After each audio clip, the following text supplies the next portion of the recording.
জাতীয় সনদ চূড়ান্ত করতে পারছে না ঐকমত্য কমিশন।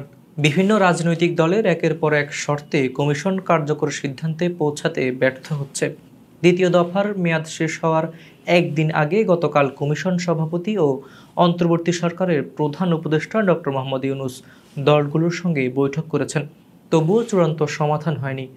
খবর সংযোগের প্রতিবেদন থেকে জেনে নেওয়া যাক বিস্তারিত।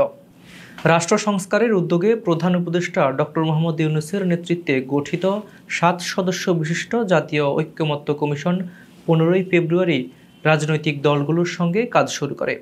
প্রথমে কমিশনের মেয়াদ ছিল ১৫ই আগস্ট।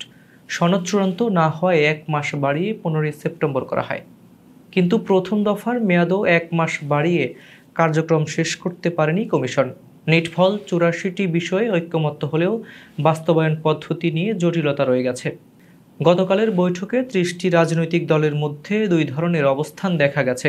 বিএনপি ও সমমনা জোট বলে সংবিধান সম্পর্কিত ইস্যু ছাড়া অন্যান্য প্রস্তাব নির্বাহী আদেশ কিংবা অধ্যাদেশের মাধ্যমে কার্যকর করা যেতে পারে। আর সংবিধান সংশ্লিষ্ট বিষয়গুলো বাস্তবায়নের জন্য ট্রানজিশনাল বা নির্বাচিত সংসদের মাধ্যমে নেওয়া উচিত। অন্যদিকে জামায়াতে ইসলামী ও কিছু ইসলামিক দল, জাতীয় নাগরিক পার্টি সহ কয়েকটি দল চান নির্বাচনের আগেই জুলাই সনদকে আইনি ভিত্তি দেয়া হোক এবং ওই সনদের ভিত্তিতেই আগামী নির্বাচন অনুষ্ঠিত হোক।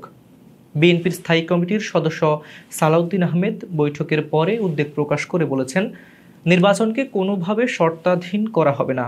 সংস্কার, বিচার, নির্বাচন এগুলো পরস্পর গৃহীত নয়। সংস্কার চলমান প্রক্রিয়া, বিচারকে টাইম লিমিট করা যাবে না। তিনি বলেন, নির্ধারিত টাইমলাইনে নির্বাচন অনুষ্ঠিত হবে। ১৯টি সাংবিধানিক ইস্যু রয়েছে, তার মধ্যে কিছুতে নোট অব ডিসেন্ট সহ একমত হয়নি।